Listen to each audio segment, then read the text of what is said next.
Welcome to each academy. मैं हूं doctor Geetanjali. So dear students, हमारा न्यू बैच स्टार्ट होने वाला है ज्योग्राफी ऑप्शनल के लिए।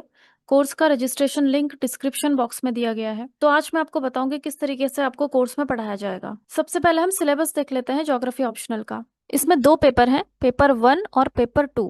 पेपर 1 में है प्रिंसिपल्स ऑफ ज्योग्राफी, जिसमें आएगा पहले फिजिकल ज्योग्राफी। तो इसमें यूनिट नंबर 1 है जियोमॉर्फोलॉजी, यूनिट 2 है क्लाइमेटोलॉजी, फिर है unit 3 oceanography, then biogeography, environmental geography.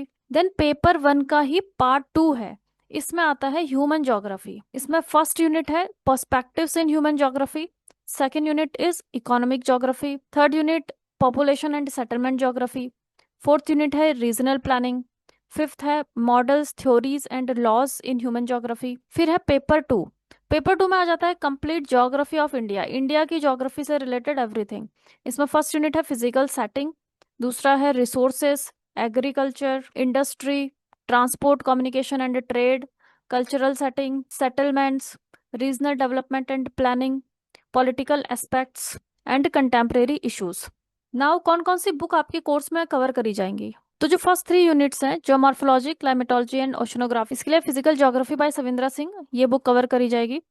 फिर है बायोज्योग्राफी, इसके लिए physical geography by Richard Brant. Then environmental geography के लिए this book, Shankar IAS academy की एनवायरमेंट। फिर पेपर 1 के पार्ट 2 के लिए इसमें आता है ह्यूमन ज्योग्राफी, पहला यूनिट है इसका पर्सपेक्टिव्स इन ह्यूमन ज्योग्राफी। इसके लिए 2 बुक्स कवर करी जाती हैं, geographical thoughts by R D Dikshit and human geography by Majid Hussain. Then है इकोनॉमिक ज्योग्राफी, ये आपका इंटरनेट और करंट अफेयर में से आता है, तो करंट अफेयर आपको कंप्लीट पढ़ाया जाएगा, उसमें से ये कवर हो जाता है। Then population and settlement geography, ये भी human geography by Majid Hussain है, इसके कुछ सेलेक्टेड चैप्टर्स हैं वो करवाए जाएंगे। देन रीजनल प्लानिंग, इसमें भी अगेन आ जाते हैं ये 2 books, geographical thought by R D Dikshit, human geography by Majid Hussain, इसी के कुछ सेलेक्टेड चैप्टर्स में से ये कवर हो जाता है।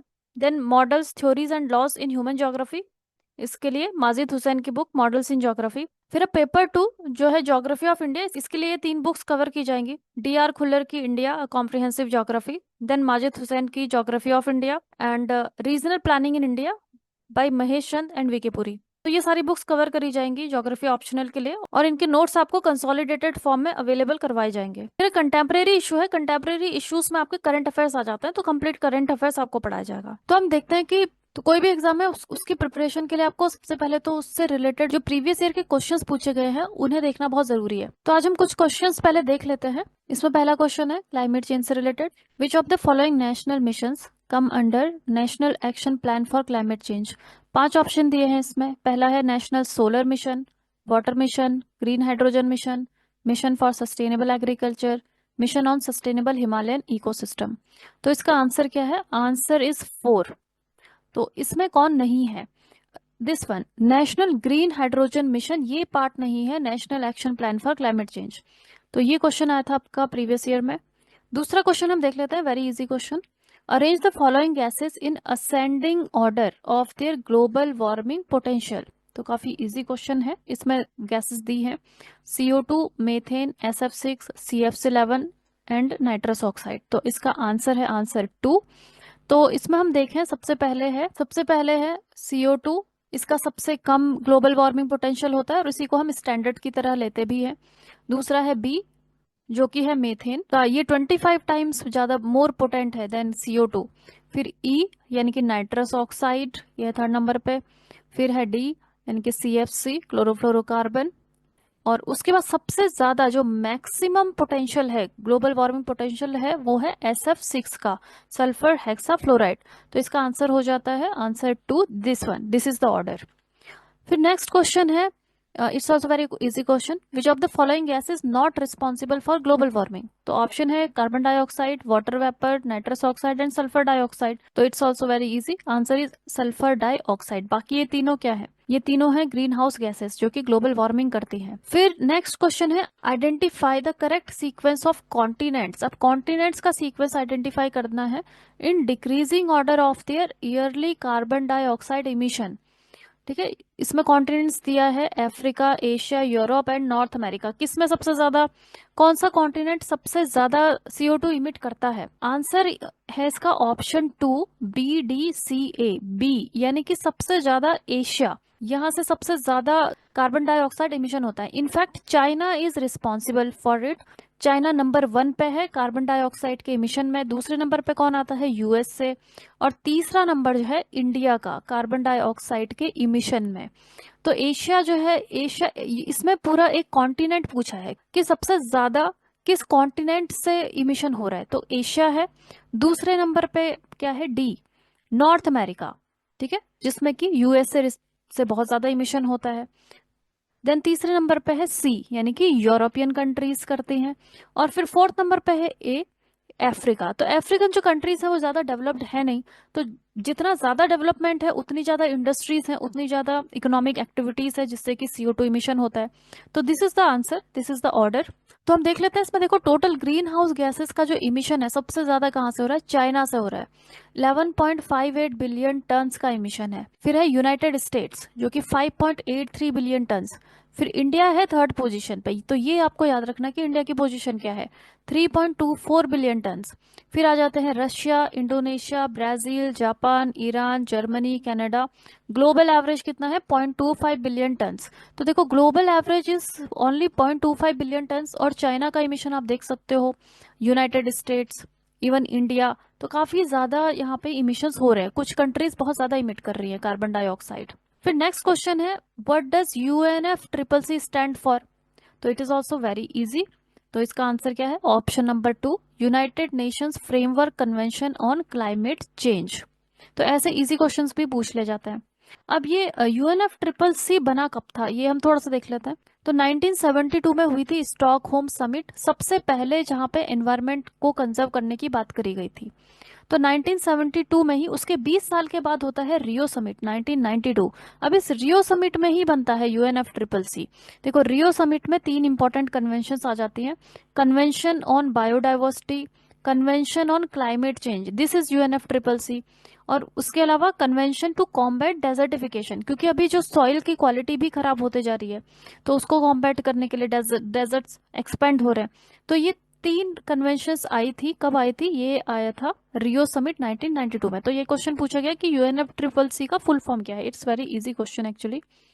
Then next is the global emission of following primary pollutants from natural sources are maximum. अच्छा, अब इसमें क्या पूछा है कि नेचुरल सोर्सेस से सबसे ज्यादा किसका इमिशन होता है? एंथ्रोपोजेनिक सोर्स नहीं पूछा है इसमें। 4 ऑप्शन दिए हैं, nitric oxide, carbon monoxide, methane, carbon dioxide. Answer क्या है? Carbon dioxide. तो नेचुरल सोर्सेस से सबसे ज्यादा जो इमिट होती है गैस, वो है कार्बन डाइऑक्साइड। देखो कार्बन डाइऑक्साइड का कितना शेयर है ग्लोबल वार्मिंग करने में? लगभग 80%। फिर आ जाती है मेथेन 11%, फिर है नाइट्रस ऑक्साइड 6%, फिर बाकी के hydrofluorocarbon, perfluorocarbon, sulphur hexafluoride, NF3, ये सब 3% के अराउंड है। बिकॉज CO2 का इतना ज्यादा कंट्रीब्यूशन है ग्लोबल वार्मिंग कॉज करने में, इसलिए CO2 इमिशन को ही लिमिट करने पे ज्यादा फोकस किया जाता है क्लाइमेट चेंज को मिटिगेट करने में। फिर नेक्स्ट क्वेश्चन पूछा गया है, which of the following ultraviolet rays is more dangerous? UVA, B या फिर C? तो आंसर इज UVC। तो इसके लिए आपको पता होना चाहिए इनकी फ्रीक्वेंसीज और वेवलेंथ कितनी होती है। तो अगर हम वेवलेंथ देखें UVABC की, UVC का वेवलेंथ होता है 200 से लेकर 280 नैनोमीटर। फिर UVB का है 280 से लेकर 320 नैनोमीटर। और फिर UVA का है 320 से लेकर 400 नैनोमीटर। जितना कम वेवलेंथ होगा वो उतनी ही ज्यादा डेंजरस होगी, क्योंकि कम वेवलेंथ का मतलब कि फ्रीक्वेंसी उसकी बहुत हाई होगी। हाई फ्रीक्वेंसी मतलब कि ज्यादा डैमेज करने की उसकी कैपेसिटी होती है। तो दैट्स वाई UVC जो है वो सबसे ज्यादा यहाँ पे डेंजरस है। नेक्स्ट क्वेश्चन पूछा गया है NMSHE, इसका फुल फॉर्म क्या है? तो NMSHE का फुल फॉर्म क्या है? It is national mission on sustaining Himalayan ecosystem. Option 2, this is the answer.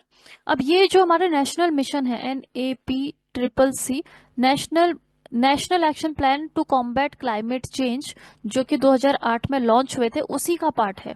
तो उससे भी क्वेश्चंस पूछ ले जाते हैं। नेक्स्ट क्वेश्चन है कि ग्लोबल वार्मिंग जो हो रही है उसमें टेम्परेचर किसका बढ़ता है, ट्रोपोस्फेयर का, आयनोस्फेयर का, मेसोस्फेयर का या फिर स्ट्रेटोस्फेयर का।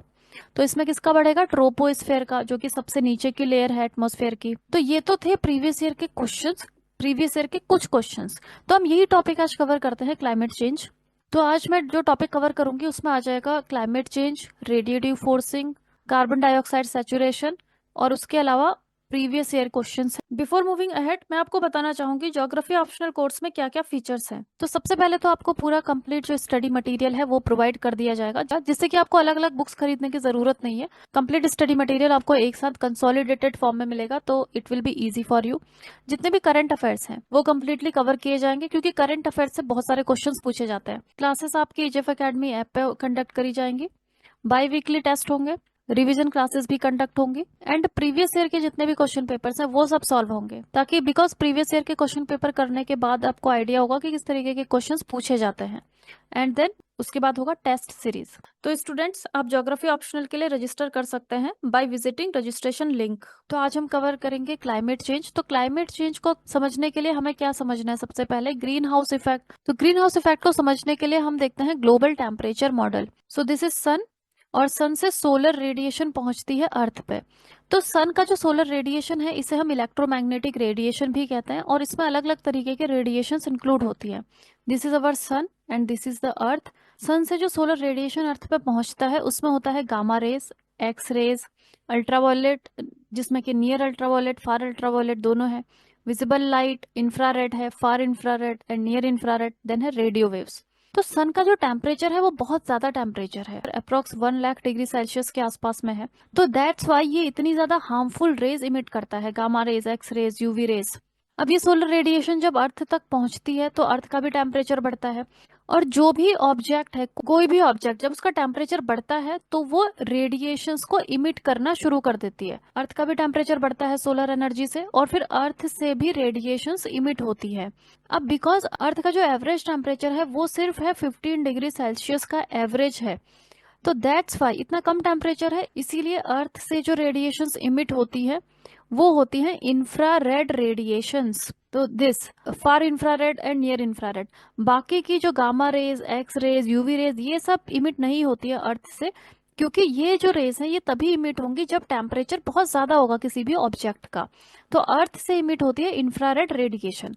अब ये जो रेडिएशन बाहर निकल रही है, इन्हीं रेडिएशंस को हमारे जो ग्रीन हाउस गैसेस हैं वो एब्जॉर्ब कर लेते हैं और वापस भेज देते हैं अर्थ पे, जिसकी वजह से कि टेम्परेचर हमारा मेंटेन रहता है। तो यही इस मॉडल में भी बताया गया है, ग्लोबल टेम्परेचर मॉडल में। तो स्टीफन बोल्ट्जमान की जो इक्वेशन है उसके अकॉर्डिंग अगर हम देखें कि जो एनर्जी कमिंग फ्रॉम सन, जो एनर्जी सन से आ रही है, मतलब कि जो जो सोलर एनर्जी सन से पहुंच रही है अर्थ तक, ठीक है, सपोज दैट इज द 100% जो एनर्जी पहुंच रही है अर्थ तक, अगर वो is equal to energy radiated back by earth, वो इक्वल है किसके, जो एनर्जी अब अर्थ जब गर्म होके वापस एनर्जी को स्पेस में भेज रही है जो कि इंफ्रारेड एनर्जी है। तो अगर जितनी एनर्जी सोलर रेडिएशन से पहुंचती है अर्थ पे, अगर उसका 100% एनर्जी बाहर भेज देती है अर्थ, तो फिर हमारा ग्लोबल एवरेज टेम्परेचर कितना होगा, -19 डिग्री सेल्सियस होना चाहिए according to Stephen Boltzmann equation के हिसाब से। लेकिन हमारा एवरेज टेम्परेचर कितना है, 15 डिग्री सेल्सियस। इट मीन्स कि 15 डिग्री सेल्सियस हमारा है अभी, लेकिन अगर 100% एनर्जी को अर्थ अगर बाहर भेज देती तो हमारा टेम्परेचर कितना होता है, एवरेज टेम्परेचर -19। यानी कि जो 15 डिग्री सेल्सियस है वो -19 से 34 डिग्री सेल्सियस ज्यादा है। तो ये जो हाई टेम्परेचर है, ये हाई टेम्परेचर किस वजह से है, ग्रीन हाउस इफेक्ट की वजह से है। क्योंकि जो एनर्जी बाहर जा रही है इंफ्रारेड के फॉर्म में, उसे जो हमारे ग्रीन हाउस गैसेस हैं जैसे कि कार्बन डाइऑक्साइड है, मेथेन है, नाइट्रस ऑक्साइड है, वो सब उसको एब्जॉर्ब करके वापस भेज देते हैं अर्थ पे, जिससे कि अर्थ का जो टेम्परेचर है वो बहुत ज्यादा ठंडा नहीं होता है, वो 15 डिग्री सेल्सियस पे मेंटेन रहता है। तो इसे ही हम क्या कहते हैं, ग्रीन हाउस इफेक्ट। तो ग्रीन हाउस इफेक्ट हमारे लिए बहुत ज्यादा जरूरी है ताकि एक सही टेम्परेचर मेंटेन रहे अर्थ पे। लेकिन अभी क्या हो रहा है, अभी जो ग्रीन हाउस गैसेस है जैसे CO2, मीथेन, इन सब ग्रीन हाउस गैसेस का कॉन्सेंट्रेशन अभी काफी ज्यादा बढ़ चुका है इंडस्ट्रियल एक्टिविटीज, वेहिकुलर एक्टिविटीज, इन सब की वजह से ज्यादा इंफ्रारेड रेडिएशन को एब्जॉर्ब करके वापस भेज रहे हैं अर्थ पे, जिसकी वजह से कि टेम्परेचर जो है वो 15 डिग्री सेल्सियस से ऊपर बढ़ गया है। तो अभी IPCC की जो लास्ट रिपोर्ट थी उसके हिसाब से 1.15 डिग्री सेल्सियस से ज्यादा टेम्परेचर बढ़ चुका है अर्थ का। तो एवरेज टेम्परेचर अगर हम देखें रियलिटी में, तो now it is not 15 degree Celsius, अभी ये 16 डिग्री सेल्सियस या उससे ज्यादा हो चुका है। तो that is green house effect, जिसकी वजह से क्या हो रहा है, जिसकी वजह से हो रहा है क्लाइमेट चेंज। तो हम देखते हैं कि ये जो सोलर एनर्जी है जो कि अर्थ पे पहुंच रही है, इसमें कौन कौन सी रेडिएशंस है। इसमें है gamma rays, X rays, ultraviolet rays, visible light, infrared, radio waves. तो अब इनमें क्या इंपॉर्टेंट है, इनकी वेवलेंथ सबसे ज्यादा इंपॉर्टेंट है, क्योंकि जितनी कम वेवलेंथ होगी, लेस वेवलेंथ का मतलब कि वो उतना ही ज्यादा हार्मफुल है। गामा रेस की वेवलेंथ आप देख सकते हो 0.0001 nm, एनम मतलब नैनोमीटर। तो 0.0001 नैनोमीटर से लेके 0.01 नैनोमीटर तक है। इट मीन्स कि बहुत ही कम वेवलेंथ है। तो गामा रेस बहुत ज्यादा हार्मफुल होते हैं। फिर सेकंड नंबर पे आता है एक्स रेस। इसकी वेवलेंथ कितनी है, 0.01 nm से लेके 10 nm तक का, ये भी बहुत ज्यादा हार्मफुल है। फिर अल्ट्रावायलेट रेडिएशन, इनकी वेवलेंथ है 10 nm से लेके, फिर यहाँ पे आप देखिए विजिबल लाइट स्टार्ट होती है 400 nm तक। तो तो अल्ट्रावायलेट 10 nm से लेके 400 nm तक का वेवलेंथ है, तो they are also very harmful. फिर आता है विजिबल लाइट 400 से 700 nm तक। तो विजिबल लाइट को हम विजिबल इसीलिए कहते हैं क्योंकि इलेक्ट्रोमैग्नेटिक रेडिएशन में जितनी भी लाइट्स हैं उनमें से सिर्फ विजिबल लाइट को ही हम देख सकते हैं, बाकी लाइट्स को हम नहीं देख सकते। तो that's why we call it visible light. तो विजिबल लाइट होता है 400 nm से लेके 700 nm तक की इसकी वेवलेंथ होती है। फिर इसके बाद आता है इंफ्रारेड रेडिएशन। इन इंफ्रारेड रेडिएशन को ही अर्थ बाहर भेजती है। तो इसका कितना है, 1000 nm से लेके 0.01 सेंटीमीटर तक। अब देखो ये सेंटीमीटर में आ चुका है। इट मीन्स कि इंफ्रारेड की जो वेवलेंथ है वो काफी ज्यादा है। तो दैट्स वाई ये हार्मलेस होता है। विजिबल लाइट की भी ज्यादा है 400 से 700 nm, तो ये भी ज्यादा है, इसलिए ये भी हमारे लिए हार्मलेस है।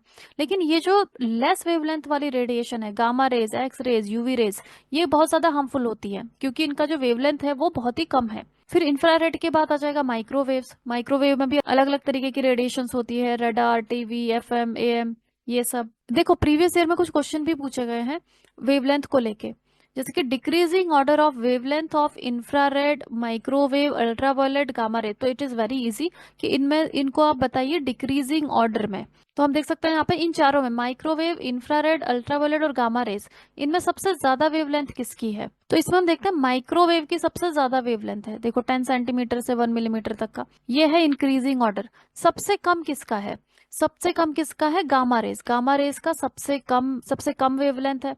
फिर किसका है इसके बाद, इन ऑप्शंस में से यूवी रेडिएशन का, देखो अल्ट्रावायलेट ये आ जाता है दूसरे नंबर पे, गामा रेज है पहले नंबर पे। फिर इंफ्रारेड इन्होंने पूछा है, तो इंफ्रारेड आ जाता है, ये आ जाएगा तीसरे नंबर पे। और फिर आ जाती है माइक्रोवेव, ये आ जाएगी फोर्थ नंबर पे। तो उन्होंने बोला डिक्रीजिंग ऑर्डर बताओ यहाँ पे, तो यही डिक्रीजिंग ऑर्डर आ चुका है। सबसे ज्यादा किसका है, माइक्रोवेव का, फिर इंफ्रारेड का, अल्ट्रावायलेट का और gamma rays. So this is the answer, option number A. तो ऐसे क्वेश्चंस भी पूछ ले जाता है। एक और क्वेश्चन पूछा है, what is the cause of green house effect. तो अभी मैंने आपको बताया इंफ्रारेड रेडिएशंस, जो कि आउटगोइंग रेडिएशन है, जो कि अर्थ से बाहर जाती है। कौन सी रेडिएशन, इंफ्रारेड रेडिएशन। इसी को ग्रीन हाउस गैसेस कैप्चर करके वापस भेज देती है अर्थ पे, और इसी की वजह से ग्रीन हाउस इफेक्ट होता है। तो आंसर इज इंफ्रारेड रेडिएशंस। इसमें हम देख सकते हैं, देखो इस पिक्चर में आप देख सकते हो, यह सोलर रेडिएशन जो कि अर्थ पे पहुंचती है, और अर्थ पे जब ये पहुंचती है उसके बाद अर्थ का टेम्परेचर बढ़ेगा, और अर्थ बाहर भेजता है इंफ्रारेड रेडिएशन को।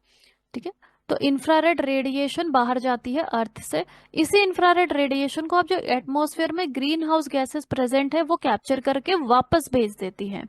तो green house gases infrared radiation को कैप्चर करती है, और इंफ्रारेड रेडिएशन की वजह से ही ग्रीन हाउस इफेक्ट होता है। और भी कुछ क्वेश्चंस है, which of the following electromagnetic radiations have the longest wavelength. तो लॉन्गेस्ट वेवलेंथ, इसमें ऑप्शंस क्या क्या है, X rays, gamma rays, microwaves, radio waves. इन सब में सबसे ज्यादा वेवलेंथ किसका है। तो अब देखो गामा रेज का रेडिएशन का वेवलेंथ सबसे कम है यहाँ पे, ये है इंक्रीजिंग ऑर्डर। और फिर आता है एक्स रेज, देन है माइक्रोवेव्स, और देन है रेडियो वेव। तो इट मीन्स कि सबसे ज्यादा किसका है, रेडियो वेव्स का। तो आंसर हो जाएगा रेडियो वेव्स की जो वेवलेंथ है वो सबसे ज्यादा है। फिर विच of the following electromagnetic radiation have the smaller wavelength. देखो अब पूछा है कि सबसे कम किसका है इनमें से, एक्स रेज, फिर दूसरा ऑप्शन है गामा रेज, तीसरा ऑप्शन है UV rays, this is UV, और चौथा ऑप्शन है माइक्रोवेव्स। तो सबसे कम किसका है, गामा रेज का। देखो तो आंसर हो जाएगा गामा रेज। तो इस तरीके के इजी क्वेश्चन भी पूछ ले जाते हैं। अब हम देखते हैं ग्रीन हाउस गैसेस का क्या स्टेटस है, किस तरीके से वो ग्रीन हाउस इफेक्ट करते हैं। तो जो मेन ग्रीन हाउस गैसेस हैं, carbon dioxide, methane, nitrous oxide, hello carbon, black carbon या सूट पार्टिकल्स। अब इनका कंट्रीब्यूशन कितना है वो भी आप देख सकते हो। कार्बन डाइऑक्साइड लगभग 76% कॉज करता है ग्रीन हाउस इफेक्ट, मेथेन है 16%, नाइट्रस ऑक्साइड 6%, बाकी फ्लोरिनेटेड जो गैसेस हैं। सबसे पहले हम देखते हैं कार्बन डाइऑक्साइड, जिसका कि सबसे ज्यादा कंट्रीब्यूशन है ग्रीन हाउस इफेक्ट में। देखो अब अब कार्बन डाइऑक्साइड का जो कॉन्सेंट्रेशन है वो कितना बढ़ा है। 1958 में जो CO2 का कॉन्सेंट्रेशन है वो था 315 ppm। What is ppm? Parts पर मिलियन। तब इसकी ग्रोथ रेट काफी कम थी, 1 ppm पर ईयर। तो हर साल 1 ppm CO2 बढ़ रहा था उस वक्त। फिर 2006 में ये बढ़ के कितना हो गया, 380 ppm, और फिर ग्रोथ रेट भी इसकी बढ़ गई 2 ppm पर ईयर। 2020 में ये हो गया 410 ppm और growth rate 2.5 ppm per year. 2025 में अगर अभी हम देखें तो 427.09 ppm हो चुका है। तो काफी ज्यादा बढ़ चुका है कार्बन डाइऑक्साइड का कॉन्सेंट्रेशन। अब इसके सोर्सेस क्या क्या है। पहला तो है फॉसिल फ्यूल कंबशन। तो हम कोई भी फॉसिल फ्यूल, चाहे वो कोल हो, पेट्रोल है, डीजल है, नेचुरल गैस है, किसी को भी हम बर्न करेंगे सब में कार्बन प्रेजेंट होती है। और किसी को हम बर्न करते हैं तो बर्न करने का मतलब क्या होता है, उसकी ऑक्सीजन के साथ में रिएक्शन होना। यानी कि अगर हम कोल को बर्न करते हैं तो कोल में जो कार्बन प्रेजेंट है वो ऑक्सीजन से रिएक्ट करेगी और क्या बनेगा उससे, कार्बन डाइऑक्साइड। यानी कि किसी भी ऑर्गेनिक कंपोनेंट को जब भी हम जलाते हैं तो उससे कार्बन डाइऑक्साइड बनती है। तो फॉसिल फ्यूल कंबशन बहुत बड़ा रीजन है। इंडस्ट्रियल प्रोसेसेस, जितनी भी हमारी इंडस्ट्रीज है वो सब रिस्पॉन्सिबल है CO2 इमिशन के लिए। तो इंडस्ट्रियल प्रोसेसेस में भी जैसे सोडा ऐश प्रोडक्शन होता है Na2CO3, प्रोडक्शन ऑफ एल्यूमिनियम का जहाँ पे प्रोडक्शन होता है, ये मेजर इंडस्ट्रीज हैं जहां से कि CO2 इमिट होती है। Then cement production. देखो सीमेंट प्रोडक्शन, जितना भी CO2 इमिशन है, जितना भी ग्लोबल CO2 इमिशन है उसका 5% सिर्फ सीमेंट इंडस्ट्री से ही इमिट होता है। इसका मतलब कि सीमेंट प्रोडक्शन काफी ज्यादा सिग्निफिकेंट सोर्स है CO2 के इमिशन का। तो इसीलिए अभी जितने भी क्लाइमेट समिट हो रहे हैं, इंटरनेशनल जो ट्रीटीज हैं, उसमें सीमेंट प्रोडक्शन की जो प्रोसेस है उसको भी मॉडिफाई करने पर भी फोकस हो रहा है, ताकि सीमेंट इंडस्ट्री से जो कार्बन डाइऑक्साइड इमिट हो रही है उसको हम रोक सके। अब इसमें करंट अफेयर्स भी आ जाता है, तो आपको करंट अफेयर से भी अपडेटेड रहना, क्योंकि कोई भी क्वेश्चन है जो कि एनवायरमेंट से रिलेटेड है, उससे रिलेटेड जो भी करंट अफेयर है उससे क्वेश्चन आने के चांसेस हैं। तो डीकार्बोनाइजेशन ऑफ सीमेंट इंडस्ट्री, तो जो हमारे सीमेंट इंडस्ट्री है उसको डीकार्बोनाइजेशन, मतलब उसमें से जो कार्बन का इमिशन है, CO2 का इमिशन है, उसको रिड्यूस करने की बात करी जा रही है। देखो अभी क्यों नीड है डिकार्बोनाइजेशन करने की। सबसे पहले तो जितने भी हमारे इंडस्ट्रियल सेक्टर है, इंडस्ट्रीज से जो CO2 इमिशन होता है उसमें ये सेकंड लार्जेस्ट इंडस्ट्रियल इमिटर है। सबसे ज्यादा तो जो आयरन और स्टील इंडस्ट्रीज हैं उसमें से सबसे ज्यादा CO2 इमिशन होता है इंडस्ट्रियल सेक्टर में। और दूसरे नंबर पे जो सेकंड लार्जेस्ट होता है वो होता है सीमेंट इंडस्ट्री से। तो ये कंट्रीब्यूट करता है 7% ऑफ टोटल CO2 इमिशन, जितना भी हो रहा है उसका 7%, 5 to 7% तक का ये इमिट करता है। इसके अलावा अभी नेट जीरो का जो गोल अचीव करना है, वर्ल्ड की जितनी भी कंट्रीज हैं वो नेट जीरो अचीव करना चाहती है। नेट जीरो का मतलब ये है कि जो हमारी इंडस्ट्रीज है उसमें से जो CO2 इमिट हो रहा है, अगर 100 किलोग्राम CO2 इमिट हो रहा है तो उस 100 किलोग्राम को हम वापस सीक्वेस्टर कर सके, ताकि वो 100 किलोग्राम एटमॉस्फेयर में ना रहे। उसी को हम क्या कहते हैं, नेट जीरो, मतलब कि नेट इमिशन CO2 का होना चाहिए जीरो। तो ये किस तरीके से होता है, अगर हम प्लांटेशन करते हैं तो प्लांट फोटोसिंथेसिस की प्रोसेस में कुछ कार्बन डाइऑक्साइड को ये एब्जॉर्ब कर लेते हैं, लेकिन सिर्फ प्लांटेशन इज नॉट सफिशिएंट। अगर किसी भी इंडस्ट्री से CO2 बाहर जा रही है तो उसको वहीं पे कैप्चर करने की जरूरत है। उसके लिए क्या होता है, CCS, यानी कि इसे हम क्या कहते हैं, कार्बन कैप्चर एंड स्टोरेज इसे कहा जाता है। कि जो आउटगोइंग जो गैसेस है उसमें जितनी भी कार्बन डाइऑक्साइड है उसको वहीं पे कैप्चर कर लिया जाए। तो उससे क्या होगा, एटमॉस्फेयर में वो CO2 नहीं जाएगा और हमें नेट जीरो अचीव करने में इजी रहेगा। तो अब नेट जीरो अगर हमें अचीव करना है तो जितने भी इंडस्ट्रीज हैं जहां से कि CO2 का बहुत ज्यादा इमिशन हो रहा है, जैसे कि सीमेंट इंडस्ट्री है, तो उसमें से CO2 इमिशन को भी कम करना पड़ेगा। तो जो ग्लोबल टारगेट है नेट जीरो का अचीव करने का वो है 2050 तक, लेकिन इंडिया का टारगेट कितना है 2070 तक। तो इंडिया ने कहा है कि हम 2070 तक नेट जीरो को अचीव करेंगे। जो सीमेंट इंडस्ट्री है उसमें से कार्बन डाइऑक्साइड इमिट होती कैसे है, इसे भी समझना जरूरी है। तो सीमेंट इंडस्ट्री में पायरो प्रोसेसिंग होता है। तो पायरो प्रोसेसिंग क्या है, ये दिस वन, ये वाला जो केमिकल रिएक्शन है, इस केमिकल रिएक्शन से ही बनता है सीमेंट। तो सीमेंट बनाने के लिए लाइम स्टोन यानी कि कैल्शियम कार्बोनेट को हीट किया जाता है, किसके साथ, क्ले या सैंड के साथ में इसको हीट किया जाता है, तो उससे सीमेंट बनता है। लेकिन उसके साथ ही ये कार्बन डाइऑक्साइड भी यहाँ पे इमिट होती है। तो this is the source of carbon dioxide. तो आप देख सकते हो ये एक रोटेटिंग किल्न है और इसी में जो ग्राउंड लाइमस्टोन और क्ले है उसको डाल दिया जाता है और इसको गर्म किया जाता है। ठीक है, हॉट एयर इसमें डाली जाती है और इसी प्रोसेस में कार्बन डाइऑक्साइड इमिट होती है, जो कि ग्लोबली 5 to 7% रिस्पॉन्सिबल है क्लाइमेट चेंज के लिए। तो इस CO2 को रोकना बहुत ज्यादा जरूरी है। अब इंडिया में काफी चैलेंजेस हैं सीमेंट इंडस्ट्री से कार्बन एमिशन को रोकने के लिए। पहला तो इंडिया जो है one of the fastest urbanising country है, क्योंकि इंडिया भी किस में आता है, डेवलपिंग कंट्री में आता है। तो बहुत ज्यादा डेवलपमेंट होना अभी है यहाँ पे बाकी, तो बहुत ज्यादा डेवलपमेंट अभी हो रहा है। तो डेवलपमेंट का मतलब है कि हाउसिंग और इंफ्रास्ट्रक्चर सेक्टर भी डेवलप हो रहे हैं, और उसमें किस चीज की जरूरत पड़ती है, उसमें सीमेंट की जरूरत पड़ती है। तो बहुत ज्यादा सीमेंट प्रोडक्शन हो रहा है और उसके साथ ही कार्बन एमिशन भी बहुत ज्यादा हो रहा है। तो ये हमारे लिए चैलेंज है कि हम एक डेवलपिंग कंट्री हैं, तो हमें डेवलपमेंट भी करना है, और डेवलपमेंट में जितने भी इसेंशियल चीजें हैं उसी में सीमेंट भी आता है, तो उसको रोकना थोड़ा सा टफ है। Lack of availability of alternatives for pyro processing, ये जो प्रोसेस है सीमेंट प्रोडक्शन की, इसे हम क्या कहते हैं, पायरो प्रोसेसिंग, जिसमें कि लाइमस्टोन को क्ले के साथ में हीट किया जाता है, इसे हम क्या कहते हैं, पायरो प्रोसेसिंग, और इसी से CO2 इमिट होती है। तो अब ये जो पायरो प्रोसेसिंग है जिससे सीमेंट बन रहा है, इसका कोई ऑल्टरनेटिव अभी है नहीं जिससे कि हम सीमेंट बना सकें, तो ये भी एक प्रॉब्लम है। तो सीमेंट इंडस्ट्री का डीकार्बोनाइजेशन किस तरीके से किया जा सकता है, पहला तो है ब्लेंडेड सीमेंट। तो ब्लेंडेड सीमेंट का मतलब क्या है कि blended cement is a mixture of traditional cement, जो हम ट्रेडिशनली सीमेंट यूज करते हैं, कुछ और मटेरियल्स को हम ऐड कर सकते हैं जिससे कि उसकी जो प्रॉपर्टीज हैं, जो हार्मफुल प्रॉपर्टी है, वो थोड़ा कम हो सके। To reduce reliance on limestone, जब हम सीमेंट बनाते हैं उसमें हम लाइम स्टोन का यूज करते हैं। इसमें आप देखो कैल्शियम कार्बोनेट CaCO3, और ये जो CO3 है यही CO2 के रूप में बाहर निकलती है।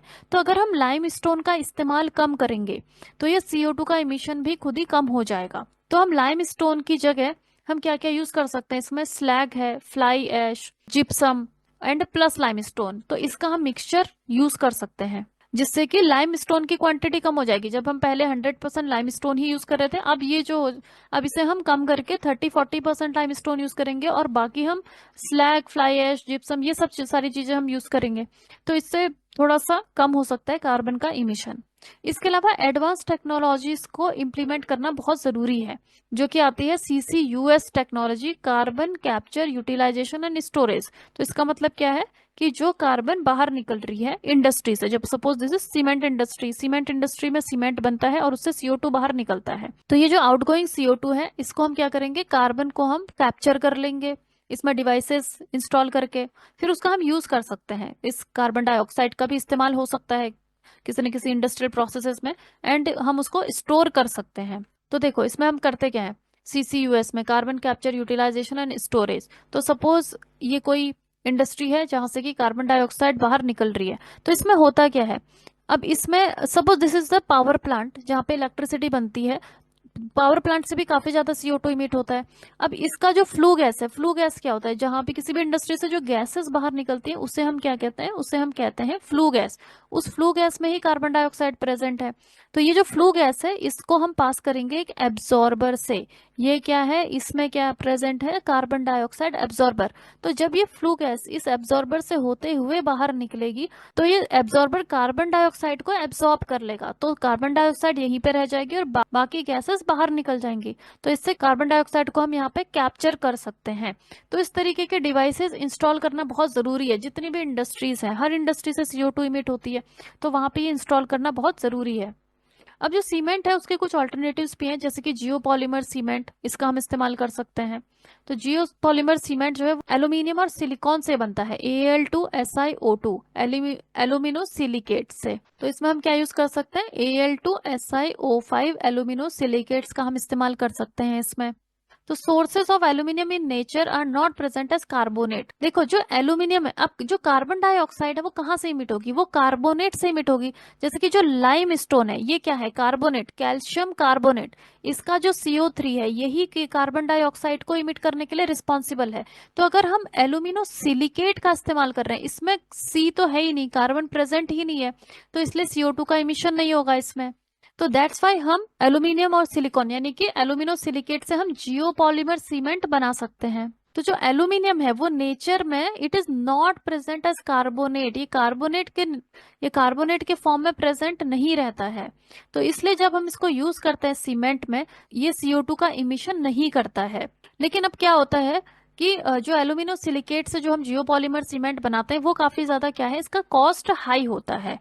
तो high cost of greener form of cement, तो इसकी वजह से जो जियोपॉलीमर सीमेंट है वो बहुत ज्यादा इसका कॉस्ट हाई है। तो दैट्स वाई इसको जो कंज्यूमर्स हैं वो इसका इस्तेमाल नहीं कर पाते एट प्रेजेंट। तो अभी इसमें क्या जरूरत है, इसमें और ज्यादा रिसर्च की जरूरत है।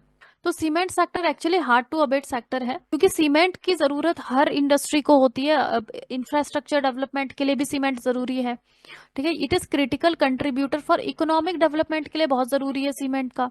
और इंडिया जो है, India is the second largest producer of cement है, और सीमेंट का प्रोडक्शन ऑलमोस्ट डबल हो जाएगा 2030 तक का। इसका मतलब कि CO2 का इमिशन जो जो सीमेंट सेक्टर से जो CO2 इमिट हो रही है वो भी डबल हो जाएगी। तो हमारे लिए बहुत जरूरी है कि जो हम carbon capture and storage devices हैं उसमें और ज्यादा रिसर्च हो और ज्यादा एफिशिएंट ऐसे डिवाइसेस बनाने की जरूरत है यहाँ पे। तो need to develop technologies for reduction in cement related emission. तो इसके लिए टेक्नोलॉजी, रिसर्च एंड टेक्नोलॉजी ही यहाँ पे करनी पड़ेगी। अब नेक्स्ट है airborne fraction of CO2। Airborne fraction क्या होता है, अब कोई भी इंडस्ट्री है वहां से कार्बन डाइऑक्साइड इमिट हो गई, ठीक है, CO2 पहुंच गया कहाँ पे, एटमॉस्फेयर में। अब सपोज 100 किलोग्राम CO2 इमिट होती है और ये एटमॉस्फेयर में पहुंच जाती है। अब इस CO2 का क्या होता है, इसका जो 35% है अप्रॉक्स, वो प्लांट रिमूव कर लेते हैं। प्लांट क्या करेंगे, फोटोसिंथेसिस, तो इसमें से 35 किलोग्राम CO2 तो प्लांट ने एब्सॉर्ब कर ली। बाकी 30% CO2 कहाँ जाएगा, ओशंस में, ओशन भी एब्सॉर्ब कर लेते हैं। तो 30 किलोग्राम ओशन में चले गया। अब यहाँ पे कितना बच जाएगा, 35 प्लस 30 यानी कि 65% तो रिमूव हो गया। बचा कितना, 35% जो है वो बच जाता है कहाँ पे, एटमॉस्फेयर में ही। और वो एटमॉस्फेयर में ही एज सच रहता है और ग्रीन हाउस इफेक्ट ये करता है। इसे हम क्या कहते हैं, airborne fraction of carbon dioxide. तो what is airborne fraction of CO2, it is amount of anthropogenic carbon emitted to the amount that remain in atmosphere. It means कि हमने जितना इमिट किया है उसमें से कितना परसेंट एटमॉस्फेयर में ही रह जाता है, जितना परसेंट एटमॉस्फेयर में ही रह जाता है, कितना, 35% के अप्रोक्स। तो उसे ही हम कहते हैं एयरबॉर्न फ्रैक्शन ऑफ CO2। अब देखते हैं कार्बन इंटेंसिटी कितनी है फॉसिल फ्यूल्स की। देखो अलग अलग तरीके के फॉसिल फ्यूल्स यूज किए जाते हैं, जिसमें मेन है कोल, पेट्रोलियम और नेचुरल गैस, मेनली यही किए जाते हैं। अब इन तीनों की अलग अलग कैपेसिटी है CO2 को इमिट करने की। उसे ही हम क्या कहते हैं, कार्बन इंटेंसिटी, कौन कितनी ज्यादा इंटेंसिटी से कार्बन को इमिट कर रहा है। तो सबसे ज्यादा कार्बन इंटेंसिटी कितनी किसकी है, कोल की है। कोल को अगर हम as a energy source use करते हैं तो उससे सबसे ज्यादा कार्बन डाइऑक्साइड रिलीज होती है, 25.8 ग्राम कार्बन पर mega joule of energy produce. मतलब कि अगर हमें 1 मेगा जूल एनर्जी प्रोड्यूस करनी है तो उसमें से 25.8 ग्राम कार्बन जो है वो इमिट होगा अगर हम कोल का इस्तेमाल कर रहे हैं। पेट्रोलियम से कितना इमिट होगा, उसी अमाउंट ऑफ एनर्जी को बनाने में 20 ग्राम कार्बन। नेचुरल गैस का अगर हम यूज करते हैं तो 15.3 ग्राम कार्बन।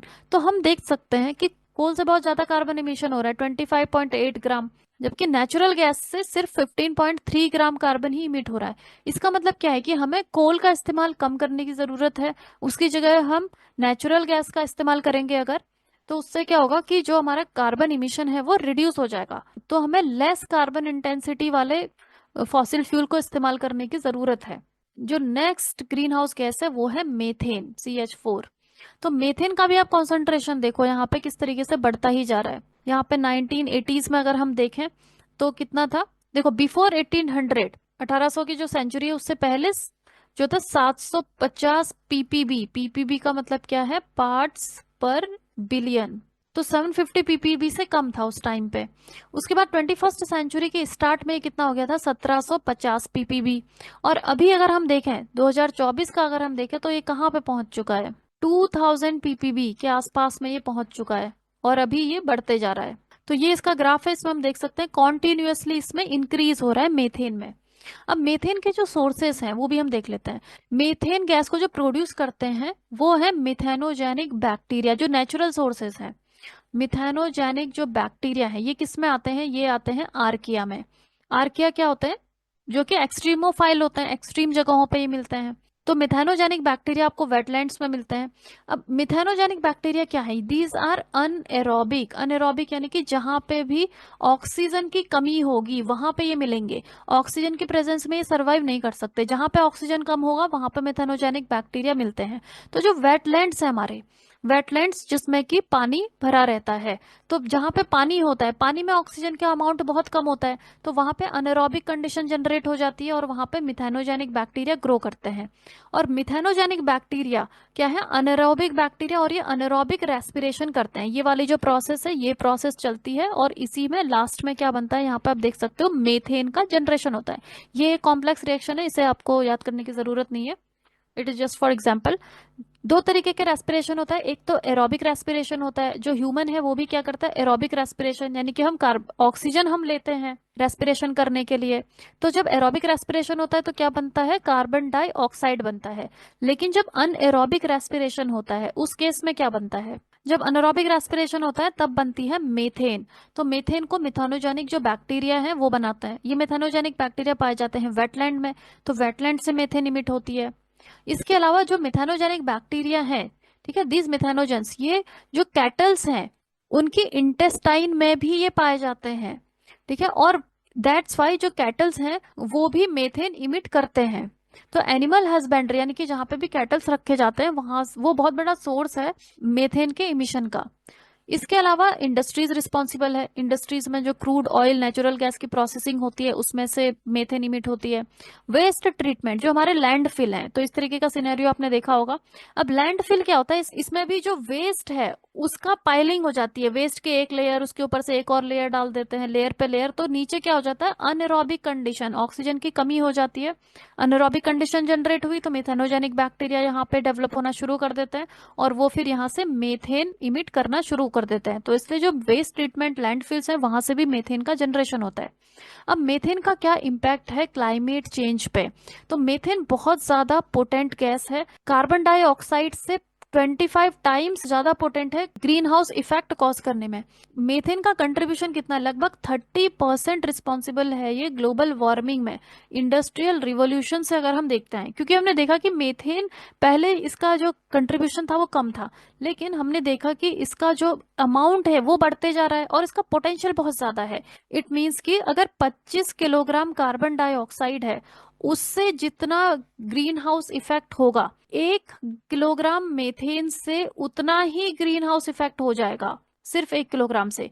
क्योंकि मेथेन कार्बन डाइऑक्साइड से 25 गुना ज्यादा पोटेंट है ग्रीन हाउस इफेक्ट करने में। लेकिन मेथेन का जो लाइफ टाइम है एटमॉस्फेयर में वो सिर्फ 7 से 15 साल ही है। इट मीन्स कि अगर हमने मेथेन आज इमिट करी तो लगभग 15 साल में वो रिमूव हो जाएगी वहां से। जबकि कार्बन डाइऑक्साइड जो है उसका जो लाइफ टाइम है वो 100 साल से ज्यादा है, यानी कि अगर हमने आज कार्बन डाइऑक्साइड इमिट करी तो लगभग 100 साल तक वो एटमॉस्फेयर में ही रहेगी, तब तक ग्रीन हाउस इफेक्ट वो करते रहेगी। लेकिन मेथेन का कितना लाइफ टाइम है, 15 साल के लगभग उसका लाइफ टाइम है। तो इट मीन्स कि अगर हम मेथेन के इमिशन को अगर हम कम करते हैं, हमने मेथेन के सोर्सेस देखे कि इंडस्ट्रीज से भी मेथेन इमिट होता है, कैटल्स वगैरह से होता है, लैंडफिल से होता है। तो अगर हम मेथेन के इमिशन को अगर हम रिड्यूस करें तो उसका एक बहुत ज्यादा सिग्निफिकेंट इम्पैक्ट होगा क्लाइमेट चेंज में शॉर्ट टर्म में, क्योंकि मेथेन का बहुत ज्यादा पोटेंशियल है, 25 टाइम्स ज्यादा पोटेंशियल है। इट मीन्स कि अगर हम 1 किलोग्राम मेथेन का इमिशन कम करते हैं तो उसकी वैल्यू कितनी होगी? 25 किलोग्राम कार्बन डाइऑक्साइड का अमाउंट कम करने के बराबर वैल्यू होती है 1 किलोग्राम मीथेन के अमाउंट को कम करने का। सो दैट्स वाई मीथेन का अगर हम इमिशन को रिड्यूस करते हैं तो ये शॉर्ट टर्म में क्लाइमेट चेंज को मिटिगेट करने में काफी ज्यादा सिग्निफिकेंट इसका इम्पैक्ट हो सकता है। तो इट मीन्स कि अगर 2030 तक अगर हम 45% तक मीथेन इमिशन को कम कर देते हैं तो ग्लोबल वार्मिंग को 1.5 डिग्री सेल्सियस तक लिमिट किया जा सकता है, जो कि पेरिस एग्रीमेंट हुआ था 2015। उसका क्या गोल है? करंट सेंचुरी है, 21st सेंचुरी के खत्म होने तक हमें 15 डिग्री सेल्सियस से ऊपर नहीं बढ़ने देना चाहिए ग्लोबल टेम्परेचर। तो इसे अगर हमें अचीव करना है तो हमें मीथेन इमिशन को भी रिड्यूस करना पड़ेगा। अभी मेन फोकस क्या है? कार्बन डाइऑक्साइड के इमिशन को ही कम करने पे ज्यादा फोकस हो रहा है, लेकिन मीथेन का जो इमिशन है उसको भी अगर कम किया जाए तो उससे काफी ज्यादा सिग्निफिकेंट अच्छे रिजल्ट्स मिल सकते हैं। तो मीथेन का इमिशन जो है वो भी काफी बढ़ रहा है इंडस्ट्रियल एक्टिविटीज की वजह से, जबकि जो कार्बन डाइऑक्साइड है वो मेन फोकस है क्लाइमेट डिस्कशन, यानी कि जो जितने भी क्लाइमेट समिट होते हैं उसमें मेन फोकस किस पे होता है? CO2 पे। जबकि मीथेन जो है उसके इमिशन भी बढ़ रहे हैं और ये ज्यादा पोटेंट गैस है। तो मीथेन का जो रोल है ग्लोबल वार्मिंग में उसको हमें एड्रेस करना बहुत जरूरी है। अब हम देखते हैं इमिशन है कितना। मीथेन का जो इमिशन है लगभग 580 मिलियन टन है एनुअली। हर साल 580 मिलियन टन मीथेन इमिट होती है, और जिसमें से कि 40% तो नेचुरल सोर्सेज से ही इमिट होती है, जैसे वेटलैंड्स हैं वो क्या है? नेचुरल सोर्स है। और 60% कहाँ से इमिट हो रहा है? ह्यूमन एक्टिविटीज, जिसे कि हम एंथ्रोपोजेनिक इमिशन भी कहते हैं। अब जो एंथ्रोपोजेनिक यानी ह्यूमन की जो एक्टिविटी है उसमें सबसे बड़ा जो सोर्स है वो क्या है? एग्रीकल्चर है। एग्रीकल्चर में भी क्या? Rice cultivation. ये क्या है? एक राइस फील्ड, यहाँ पे राइस ग्रो किया जा रहा है, लेकिन जब राइस की खेती होती है उसमें पानी पूरा भर दिया जाता है उस एग्रीकल्चर फील्ड में। और जब भी हम पानी भर देते हैं किसी भी जगह पे, वहां पे ऑक्सीजन का लेवल बहुत लो हो जाता है, यानी कि अनेरोबिक कंडीशन जनरेट हो जाती है। और जब भी अनेरोबिक कंडीशन जनरेट होगी तो वहां पे मिथेनोजेनिक बैक्टीरिया वहां पे आ जाएंगे, और ये मिथेनोजेनिक बैक्टीरिया मीथेन का इमिशन शुरू कर देते हैं। तो ये जो एक्टिविटी है एग्रीकल्चर, इससे बहुत ज्यादा मीथेन इमिशन होता है। तो लार्जेस्ट एंथ्रोपोजेनिक सोर्स क्या है? एग्रीकल्चर है, जो कि 25% इमिशन के लिए रिस्पॉन्सिबल है। उसके बाद है एनर्जी सेक्टर। एनर्जी सेक्टर यानी कि जब हम कोल, ऑयल, नेचुरल गैस, बायोफ्यूल इन सब का इस्तेमाल करते हैं तो उससे मीथेन इमिशन होता है। अब इससे रिलेटेड करंट अफेयर क्या है? तो current affairs is very important, इससे क्वेश्चंस पूछे जाते हैं। अब इसमें global methane pledge, global methane pledge sign किया गया था। इसे लॉन्च किया गया था COP26, जो कि 2021 में जो क्लाइमेट समिट हुई थी उसमें ग्लोबल मीथेन प्लेज की बात करी गई थी। इसे हम ग्लासगो क्लाइमेट पैक्ट भी कहते हैं। ग्लोबल मीथेन प्लेज का क्या एम है? इसका एम है मीथेन के अमाउंट को रिड्यूस करना 30% तक का बाय 2030, यानी कि 2020 में जितनी भी मीथेन थी उससे 30% हमें कम कर देना है मीथेन के इमिशन को 2030 तक का। ये जो ग्लोबल मीथेन प्लेज है इसको लीड किसने किया है? यूएस ने और यूरोपियन यूनियन ने। और अभी तक इसको 158 कंट्रीज इसको साइन कर चुके हैं, जो रिप्रेजेंट करता है लगभग 50% ऑफ ग्लोबल मीथेन इमिशन। यानी कि ये जितनी भी 158 कंट्रीज हैं उनमें से लगभग 50% जितना भी ग्लोबल मीथेन इमिशन होता है वो इन 158 कंट्रीज से ही होता है, जो कि अभी इसको साइन कर चुके हैं। लेकिन इसमें मेन इंपॉर्टेंट बात यह है कि इंडिया ने इसको साइन नहीं किया है। India opted not to sign global methane pledge. तो इंडिया ने क्यों नहीं साइन किया? Why India reject the global methane pledge? तो सबसे पहली बात तो यहाँ पे यह है कि इंडिया क्या है? एक एग्रीकल्चर डोमिनेटेड कंट्री है। एग्रीकल्चर डोमिनेटेड कंट्री है हमारा। इंडिया में अप्रोक्स 50% लोग फार्मर्स हैं जो कि खेती करते हैं। तो अगर ग्लोबल मीथेन प्लेज को साइन कर दिया जाएगा तो मीथेन का मेन सोर्स क्या है? एग्रीकल्चर। तो ये जो राइस कल्टीवेशन होता है तो इसे हमें रिड्यूस करना पड़ेगा, जो कि अभी हम नहीं कर सकते हैं। तो दैट्स वाई इंडिया ने इसको साइन नहीं किया। और दूसरा है एंट्रिक फर्मेंटेशन। एंट्रिक फर्मेंटेशन मतलब कि जो ये कैटल्स हैं उनकी जो इंटेस्टाइन है उसमें मिथेनोजेंस रहते हैं और वहां से भी मीथेन का प्रोडक्शन होता है। और इंडिया में फार्मर्स लाइव स्टॉक रखते हैं, यानी कि कैटल्स रखते हैं। तो अगर हम इसे साइन कर देंगे तो लाइव स्टॉक से यानी कि कैटल से जो मीथेन इमिशन हो रहा है उसको भी हमें रोकना पड़ेगा, तो उसको भी नहीं रोका जा सकता है। पैडी कल्टीवेशन यानी कि राइस का जो कल्टीवेशन है, पैडी का मतलब क्या होता है? राइस। तो राइस का जो कल्टीवेशन है उसको भी रोक पाना अभी थोड़ा मुश्किल है। इसके अलावा इंडिया क्या है? India is one of the largest producer and exporter of rice. देखो सबसे ज्यादा वर्ल्ड में सबसे ज्यादा राइस प्रोडक्शन इंडिया से ही होता है और एक्सपोर्ट भी सबसे ज्यादा होता है इंडिया से, एक्सपोर्ट भी हम करते हैं। तो अगर राइस कल्टीवेशन को अगर हम कम कर दें मेथेन इमिशन कम करने के लिए, तो उसका सीधा सीधा इम्पैक्ट किस पे पड़ेगा, एक्सपोर्ट पे पड़ेगा, जिससे कि फार्मर्स की इनकम यहाँ पे कम हो सकती है, डोमेस्टिक सप्लाई भी कम हो सकता है, एक्सपोर्ट भी कम हो जाएगा। तो इसका इम्पैक्ट इंडिया की इकोनॉमी पे भी पड़ेगी और जो फार्मर्स हैं उन पे भी पड़ेगा। तो दैट्स वाई इंडिया ने ग्लोबल मेथेन प्लेज को साइन नहीं किया। तो how is India reducing methane emission? देखो, इंडिया का पार्टिसिपेशन है क्लाइमेट एग्रीमेंट में। India is party to UNF triple C. जो यूएनएफ ट्रिपल सी है, United Nations framework convention on climate change, उसका भी इंडिया ने साइन किया हुआ है।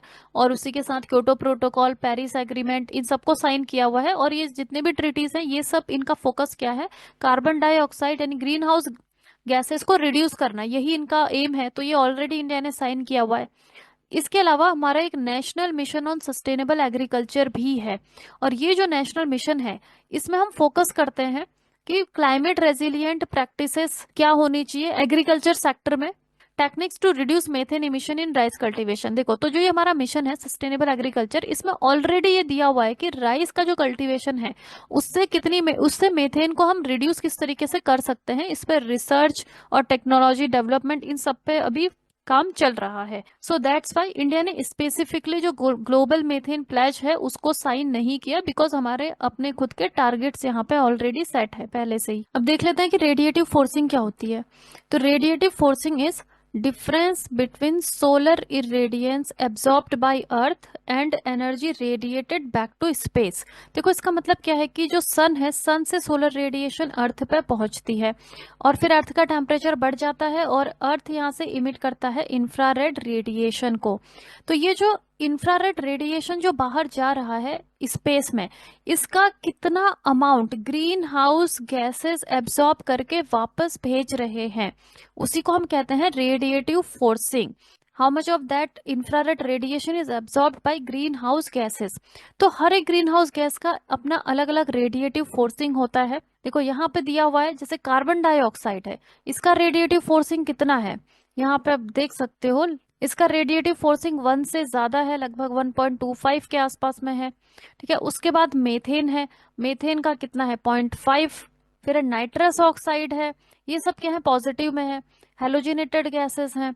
तो ये सब क्या कर रहे हैं, ये सब रेडिएशन को, आउटगोइंग रेडिएशन को एब्सॉर्ब करके वापस भेज रहे हैं अर्थ पे, जिससे कि अर्थ गर्म हो रही है।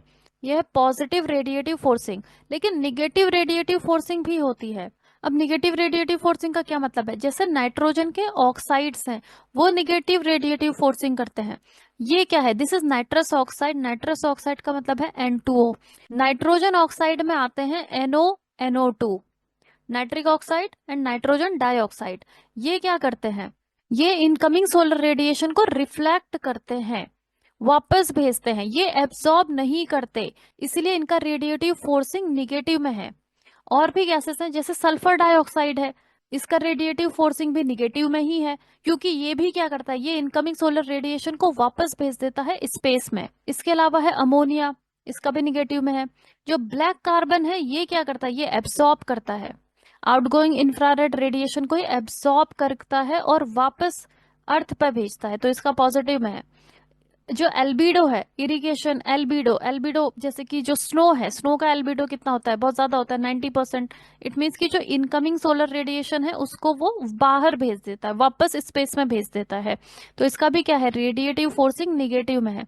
तो रेडिएटिव फोर्सिंग पॉजिटिव और निगेटिव दोनों में ही होता है। जो ग्रीन हाउस गैसेस है उनका क्या होगा, पॉजिटिव में होगा। इट मीन्स कि वो आउटगोइंग जो इंफ्रारेड रेडिएशन है उसे एब्जॉर्ब करके वापस अर्थ पे भेज रही है। और जिनका निगेटिव में, जैसे नाइट्रोजन ऑक्साइड, सल्फर डाइऑक्साइड, ये क्या कर रहे हैं, ये वापस भेज रहे हैं इंफ्रारेड रेडिएशन को स्पेस में, ये वापस भेज रहे हैं। अब देख लेते हैं ग्लोबल वार्मिंग पोटेंशियल अलग अलग ग्रीन हाउस गैसेस की। ये डिटरमिन होता है 2 फैक्टर से। सबसे पहले कि रेडिएटिव फोर्सिंग कितना है उस ग्रीन हाउस गैस का, इसका मतलब कि कितना वो एब्जॉर्ब कर रहा है आउटगोइंग इंफ्रारेड रेडिएशन को। और दूसरा, उसका लाइफ टाइम कितना है, कितने टाइम तक वो एटमॉस्फेयर में रहने वाली है वो गैस। तो इसके लिए हम स्टैंडर्ड लेते हैं कार्बन डाइऑक्साइड। कार्बन डाइऑक्साइड का ग्लोबल वार्मिंग पोटेंशियल कितना है, 1 है। इससे अब हम कंपेयर करेंगे। तो कार्बन डाइऑक्साइड का लाइफ टाइम लगभग 100 साल का है ऑन एन एवरेज, और इन 100 सालों में इसका जो ग्लोबल वार्मिंग पोटेंशियल है वो है 1।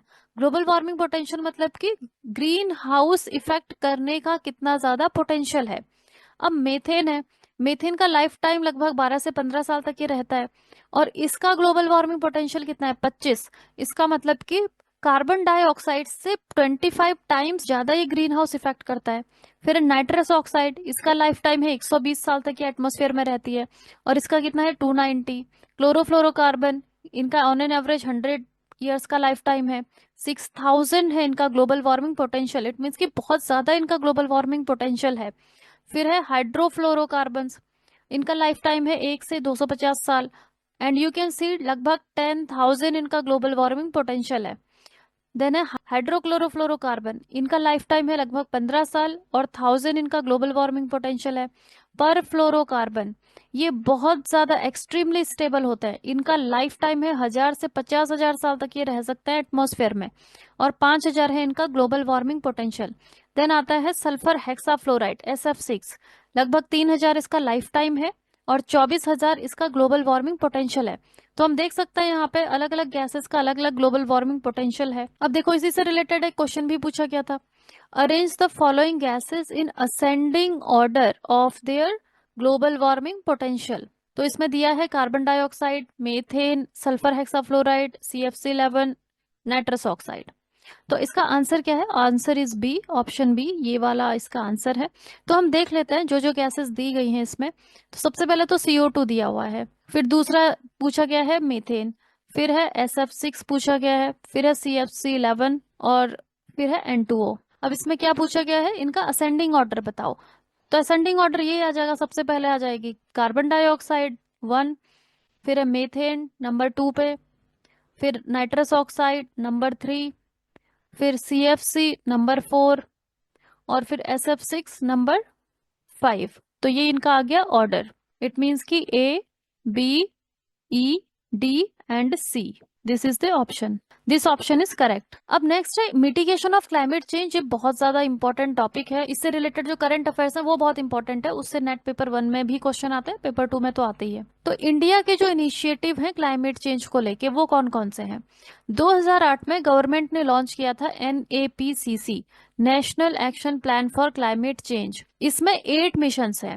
पहला है नेशनल सोलर मिशन, दूसरा है National Mission for Enhanced Energy efficiency, तीसरा है National mission on sustainable habitat, चौथा है नेशनल वाटर मिशन, पांचवा है National Mission for Sustaining Himalayan ecosystem, sixth है ग्रीन इंडिया मिशन, सेवेंथ है National Mission for sustainable agriculture, फिर एट्थ है National mission on strategic knowledge for climate change. देखो अभी कब लॉन्च हुए थे, नेशनल वाटर मिशन 2011 में, national Mission for Sustaining Himalayan ecosystem 2010 में लॉन्च हुआ था, फिर national Mission for strategic knowledge on climate change ये 2014 में लॉन्च हुआ था, नेशनल सोलर मिशन 2010 में, national Mission for Enhanced Energy efficiency 2010, national mission on sustainable habitat 2010, national Mission for sustainable agriculture 2012, green India mission 2014।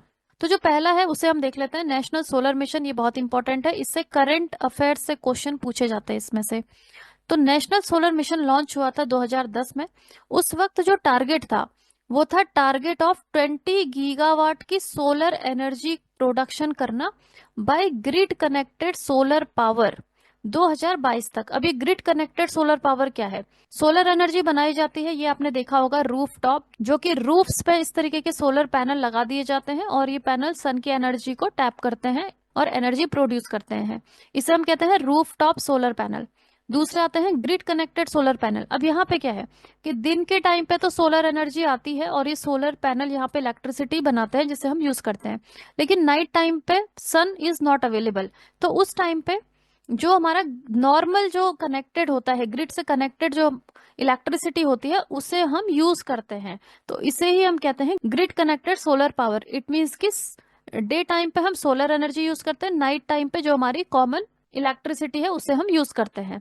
तो ऐसी grid connected 20 gigawatt तक का solar energy production का टारगेट था 2022 तक, जब 2010 में सोलर मिशन लॉन्च हुआ था। अब देखो इसमें चेंजेस आते रहते हैं और जो कि करंट अफेयर्स का पार्ट है।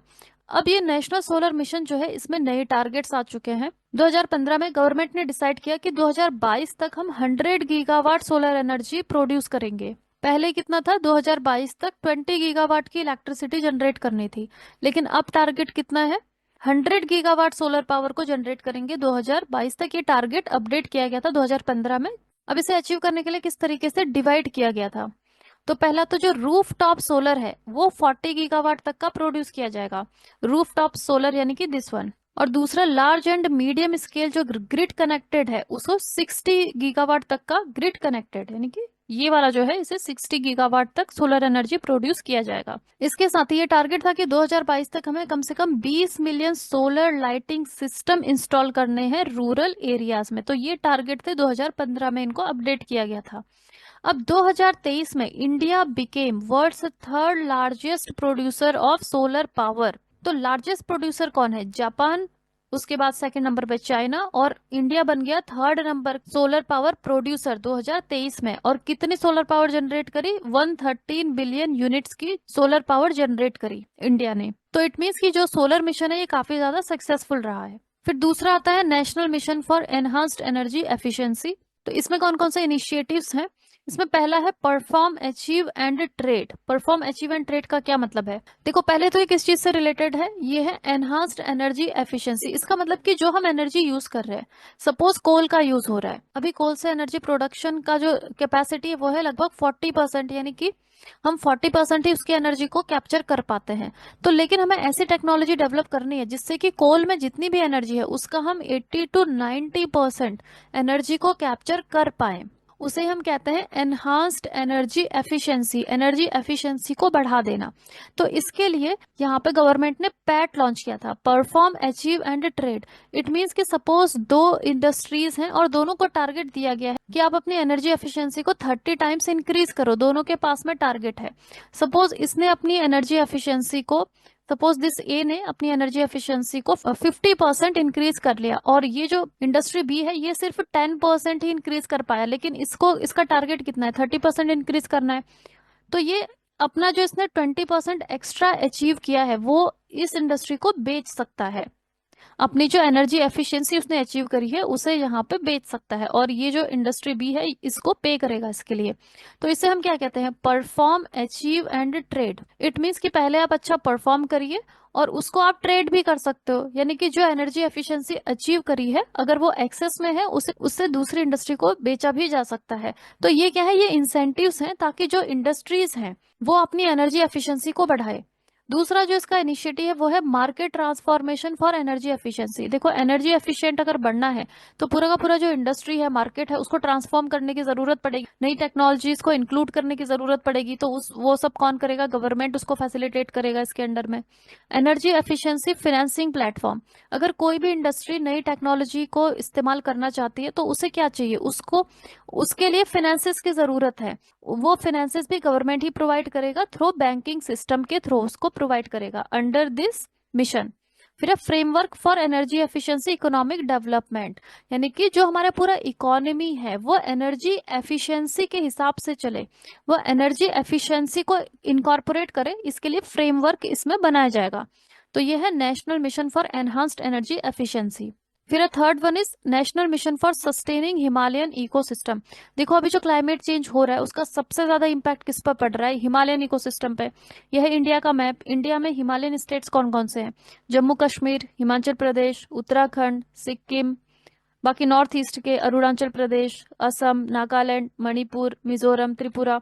तो यहाँ पे because these are Himalayan states और माउंटेन्स पे बहुत ज्यादा, माउंटेन्स बहुत फ्रेजाइल हैं और उन पे बहुत ज्यादा इम्पैक्ट देखा जा रहा है। तो अंडर दिस मिशन जो हिमालयन इकोसिस्टम है उसको किस तरीके से हम सस्टेन करेंगे उसी पे यहाँ पे काम होता है। तो इसे लॉन्च किया गया था 2010 में।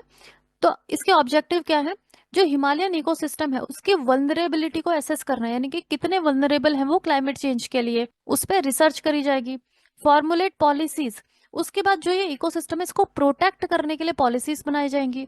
और जितने भी हमारे स्टेट्स हैं हिमालयन रीजन के, जो भी ये स्टेट्स मैंने बताए, वहां पे उन पॉलिसीज को एग्जीक्यूट किया जाएगा।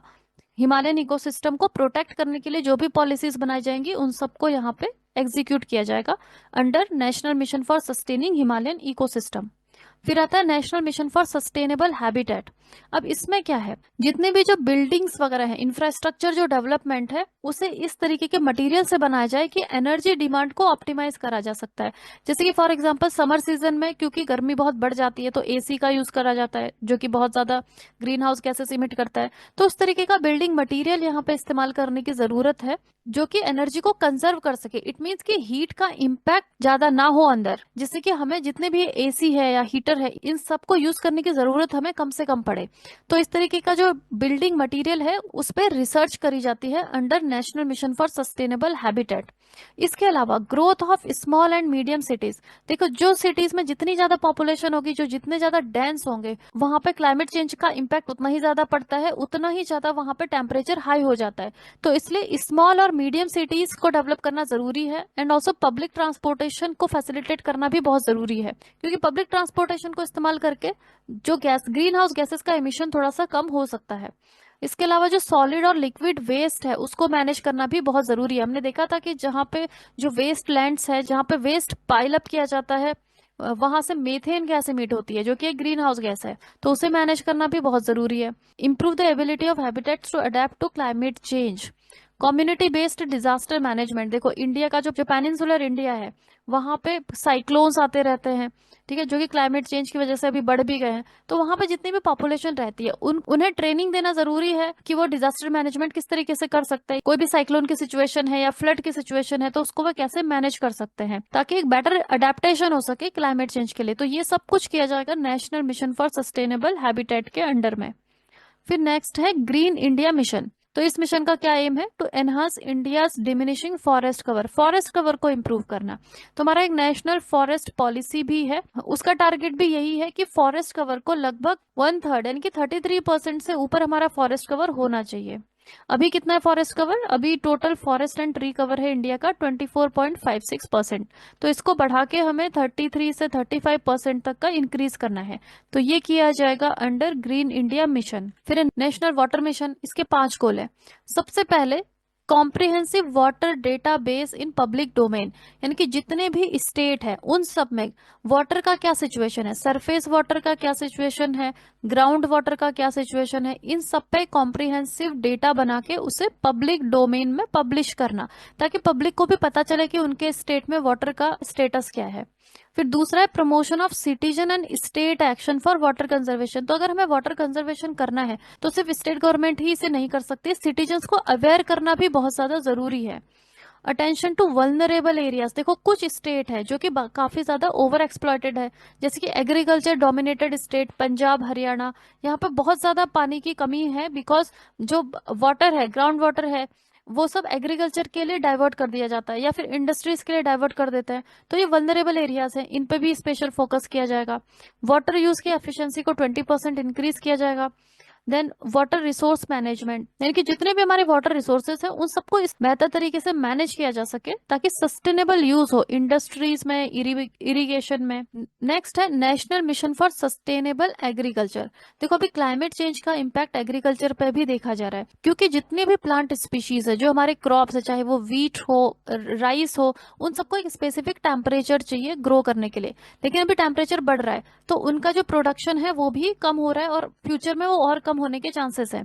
तो यहाँ पे under this national Mission for sustainable agriculture, इसमें प्रमोट किया जाएगा लोकेशन स्पेसिफिक इंटीग्रेटेड और कंपोजिट फार्मिंग सिस्टम को प्रमोट किया जाएगा। यहाँ पे लोकेशन स्पेसिफिक का मतलब ये है कि जो इंडिया है, इंडिया एक बहुत बड़ा कंट्री है, तो यहाँ पे क्लाइमेटिक कंडीशन हर जगह अलग अलग पाई जाती है। जैसे साउथ है, साउथ में टेम्परेचर थोड़ा ज्यादा रहता है, तो वहां पे जो क्रॉप प्रोडक्शन है, वहां पे जो एग्रीकल्चर होता है, उसको अलग तरीके से उसके लिए पॉलिसीज बनाई जाएंगी। नॉर्थ ईस्ट के लिए अलग तरीके से, नॉर्थ इंडिया के लिए अलग, वेस्ट इंडिया के लिए अलग।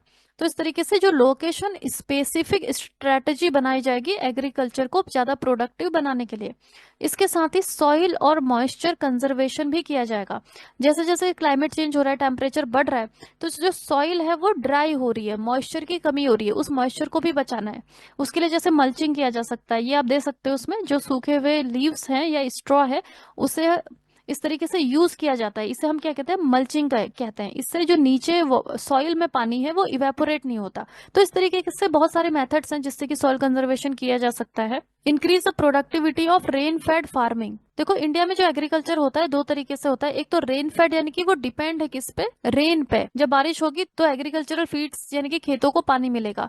और कुछ होते हैं जो कि इरिगेशन, जहाँ पे इरिगेशन की व्यवस्था होती है, यानी कि जो कैनाल्स के थ्रू पानी लेके जाते हैं। तो जो रेन फेड फार्मिंग है, जहाँ जो डिपेंड है रेनफॉल पे, तो वहां पे प्रोडक्टिविटी को इंक्रीज करना बहुत जरूरी है, तो उस पर भी फोकस किया जाएगा।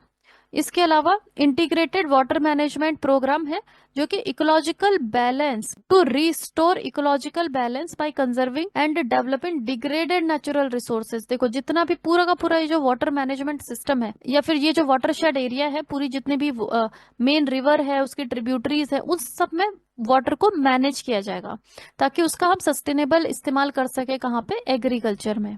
फिर है National mission on strategic knowledge for climate change. अब इसमें क्या होता है? नॉलेज को इम्प्रूव करना, क्लाइमेट चेंज को अच्छे से समझना। इट मीन्स कि रिसर्च पे फोकस किया जाता है, research and development related to climate science. क्योंकि जितनी ज्यादा रिसर्च होगी उतना हमें पता चलेगा, उतनी हमारे पास हम टेक्नोलॉजी डेवलप कर सकते हैं कि हम क्लाइमेट चेंज को कैसे रोक सकते हैं। Research on risk minimized technology selection, encouraging research in climate change impact, जैसे क्लाइमेट चेंज का सोशो इकोनॉमिक सेक्टर में, जैसे agriculture, health, natural ecosystem, biodiversity, coastal zone, इन सब जगहों पे क्या इम्पैक्ट पड़ रहा है, इस पे रिसर्च करी जाएगी under national mission on strategic knowledge for climate change. देखो अब इससे रिलेटेड कुछ क्वेश्चन पूछे गए हैं प्रीवियस ईयर में, जैसे कि NMSHE ये क्या है, इसका फुल फॉर्म क्या है, ये पूछा है। तो NMSHE क्या है? National mission on sustaining Himalayan ecosystem. तो अभी हमने देखा था this one, national Mission for Sustaining Himalayan ecosystem. तो यही क्वेश्चन पूछा गया है कि NMSHE स्टैंड्स फॉर व्हाट? तो national Mission for Sustaining Himalayan ecosystem. इसके अलावा क्वेश्चन पूछा है which of the following national mission come under national action plan for climate Change. तो अभी मैंने बताए थे 8 मिशन इंक्लूडेड हैं national action plan for climate change में। तो इसमें पूछा है कि कौन कौन से हैं, इसमें इन्होंने 5 दिए हैं। National solar mission, water mission, green hydrogen mission, national Mission for sustainable agriculture and national mission on sustainable, ये है हिमालयन इकोसिस्टम। तो इसका ऑप्शन है 4। देखो इसमें से कौन नहीं है वो हम देख लेते हैं। This national green hydrogen mission, ये नहीं है। तो ये मैंने आपको नहीं पढ़ाया था ग्रीन हाइड्रोजन मिशन, क्योंकि ये इंक्लूडेड नहीं है national action plan for climate change में। तो बाकी के जो मिशन हैं, solar mission, water mission, sustainable agriculture, sustainable Himalayan ecosystem, ये सब इंक्लूडेड है national action plan for climate change में। तो इस तरीके से आपके क्लासेस होंगे जिसमें कि कंप्लीट करंट अफेयर्स को कवर किया जाएगा। इसके साथ ही जितने भी प्रीवियस ईयर के क्वेश्चन है हर एक यूनिट के, वो यहाँ पे कंडक्ट करे जाएंगे and also test series will be conducted. तो स्टूडेंट्स आप ज्योग्राफी ऑप्शनल के लिए रजिस्टर कर सकते हैं बाय विजिटिंग रजिस्ट्रेशन लिंक।